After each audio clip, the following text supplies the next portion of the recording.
شیخ Saadi رحمۃ اللہ علیہ ایک مرتبہ اپنے دوست کے گھر گئے تو دوست نے ضیافت میں انواع و اقسام کے کھانے تیار کیے، لیکن شیخ صاحب جب بھی دسترخوان پر بیٹھتے کھانے کو دیکھتے تو دعوت شیراز تیری کیا بات ہے کہ گیت گاتے۔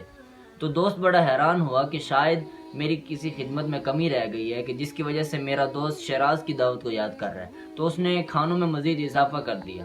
تو جب شیخ صاحب گھر واپس آ گئے تو کچھ عرصے بعد وہ شیخ صاحب کا دوست شیخ صاحب کے گھر دعوت پر تشریف لایا، تو 3-4 دن وہاں شیخ صاحب کے گھر رہ کر اس نے دیکھا کوئی پرتکلف دعوت نہیں آئی، تو اسے بڑا تجسس ہوا۔ اس نے شیخ صاحب سے پوچھا کہ حضرت یہ دعوت شیراز کب آئے گی؟ تو شیخ صاحب مسکرائے اور کہنے لگے تم جو یہ روز میرے غریب کھانے میں کھاتے ہو یہی دعوت شیراز ہے کہ میں جب تمہارے ہاں آیا تو تم نے پرتکلف کھانے تیار کیے، پرتکلف میرے لیے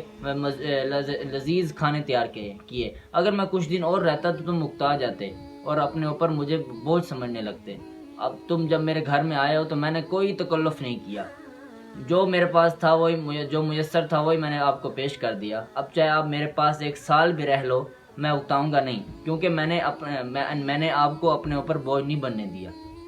سبحان اللہ، شیخ صاحب نے کیا ہی خوبصورت تعلیم دی ہے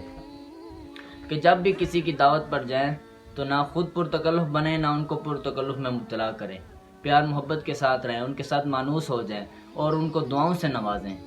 حضرت فضیل بن عیاض رحمۃ اللہ علیہ فرماتے ہیں کہ انہی پرتکلفوں کی وجہ سے لوگ ایک دوسرے سے جدا ہو گئے، اگر یہ درمیان سے پرتکلف نکل جائے تو ہر کوئی ایک دوسرے سے بے دھڑک ملے۔